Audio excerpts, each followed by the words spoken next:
মামার বাড়িতে গিয়েছি আর ভাইরাল সরিষা খেতে যাব না তা তো হতেই পারে না। আর এবার ডিসেম্বরের ছুটিতে মামার বাড়িতে যাওয়ার পরে প্রতিটা দিনই ঘোরাঘুরি, আনন্দ, আড্ডা আর খাওয়া দাওয়ার মধ্যে কেটেছে। তবে মামার বাড়িতে শেষের দিন আমরা কোথায় ঘুরতে গিয়েছিলাম ভাই বোনেরা মিলে, তার সাথে কি কি করলাম, কি পরিমাণে আনন্দ করলাম, সেই সাথে প্রচুর পরিমাণে ছবি তোলা, ভিডিও করা, আর তার থেকেও সবচেয়ে বড় ব্যাপার হলো বাচ্চারা প্রচুর পরিমাণে আনন্দ করেছে এই ঘোরাঘুরির জন্য। সো হ্যালো সবাইকে, সবাই কেমন আছেন? আমি তো অনেক ভালো আছি। আমরা বের হয়ে পড়েছি, শেরপুর থেকে হালুয়াঘাট চলে যাব।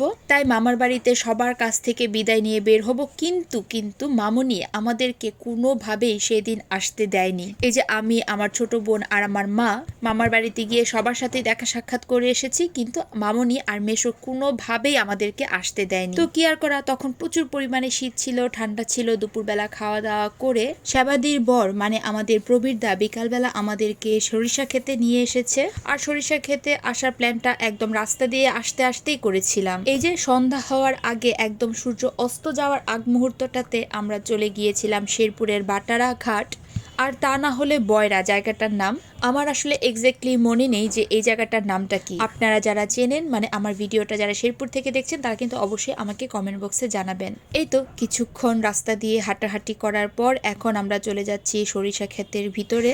আর এইখান দিয়ে আসতে আসতে আমি ছোটখাটো একটা রিল বানিয়ে ফেললাম। এই রিলগুলো আমার পেজে আসলে আপলোড দেওয়া হয়নি, তার কারণ হলো এই রিলগুলোতে গান ছাড়া একদমই ভালো লাগে না। আর এই যে আমার শ্রেষ্ঠা বুড়ির অবস্থা, রাস্তাটা একেবারে এবড়ো থেবড়ো, আঁকা বাঁকা, আর এর মধ্যে দিয়ে শ্রেষ্ঠা বুড়ি একা একা নিজে নিজে হেঁটে হেঁটে গিয়েছে। আর ওই যে দূরে অস্ত চলে যাচ্ছে।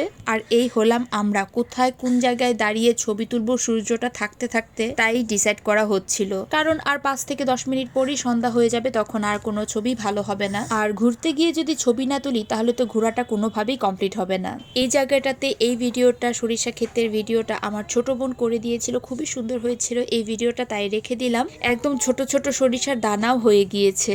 তো কি আর করা, সবাই এক জায়গাতে দাঁড়িয়ে থাকলে তো আর হবে না। হাঁটাহাঁটি করে, ঘোরাঘুরি করে পুরোটা ক্ষেত আমরা ঘুরবো, ছবি তুলবো, ভিডিও করব, ব্যাস তারপর আমরা চলে যাব বাসার উদ্দেশ্যে। এখন বাচ্চাদেরকে সবাইকে ধরে ধরে নিয়ে যাওয়া হচ্ছে যে এইখানে দাঁড়িয়ে সবাই ছবি তুলো। বাচ্চারা ছবি তুলবে, মায়েরা ছবি তুলবে, ফ্যামিলি বা গ্রুপ ছবি হবে, আর তার সাথে আনন্দ তো আছে। আর এই দেখুন আমার শ্রেষ্ঠা বুড়ির অবস্থাটা একবার।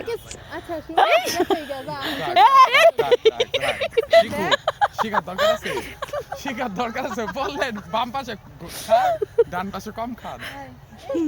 এদিকে টিকটক বানানো হচ্ছে, দেখেন অবস্থাটা কি টিকটক বানানোর, আর আমরা এটা নিয়ে বিনোদন নিতেছি। মানে মানুষ এরকম ভিডিও বানাতে পারে, তো অবস্থা গরু চালাইতেছে টিকটকই বেবি, তাই তো, এছাড়া আর কি হইব। হইছে হইছে, ভিডিও বানানো হইছে ভাই। আসো তো, আমি তোমাকে ছবিটা দেখাই তো। Very good, very good. আসো বাবা, আসো আসো। আচ্ছা আসো।